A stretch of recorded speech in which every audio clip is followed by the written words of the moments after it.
चाहे आप 6 से लेकर 12 तक किसी भी क्लास में पढ़ते हो या फिर किसी कॉम्पिटिटिव एग्जाम की तैयारी कर रहे हो, तो ये कॉन्सेप्ट आपको पता होना चाहिए। कॉन्सेप्ट बहुत छोटा है लेकिन बहुत काम का है। रूल ऑफ पावर यानी कि घातों के नियम। यहाँ पे मैंने कुछ लिखा है, इसे समझते हैं।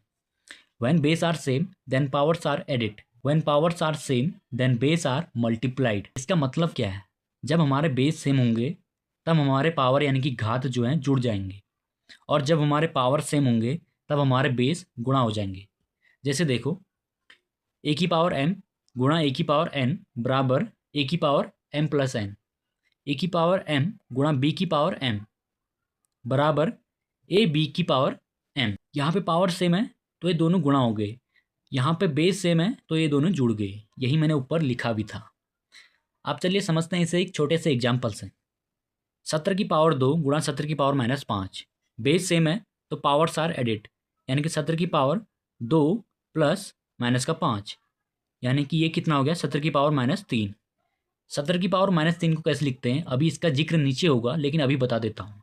17 की पावर -3 को लिखते हैं 1/17 की पावर 3। अगले एग्जाम्पल की ओर चलते हैं। 7 की पावर -3 गुणा 9 की पावर -3, 7 नम 63, 63 की पावर -3, ये भी हो जाएगा 1/63 की पावर 3। अब अगला पॉइंट जानते हैं। ए की पावर m बट्टे ए की पावर n, तो ए की पावर m माइनस एन हो जाता है। स्पेशल केस है 1/ए की पावर n बराबर ए की पावर माइनस का n। जैसे कि यहाँ पर था 1/63 है तो 63 की पावर -3 हो जाता है। एक एग्जाम्पल से समझते हैं। 23 की पावर -10 बट्टे 23 की पावर 7, तो 23 तो कॉमन आया, माइनस का 10 माइनस का 7, यानी कि 23 की पावर -17।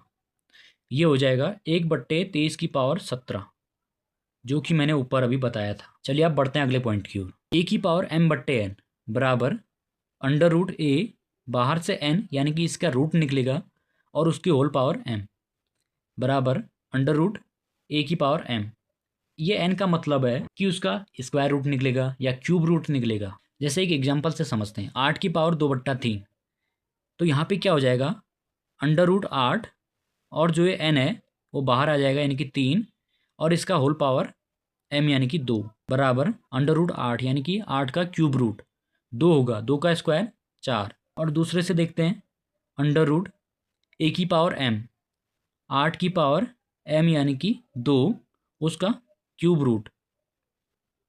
अब देखो 8×8 64, √64 इसका क्यूब रूट निकालना है, तो ये आ जाएगा हमारा 4।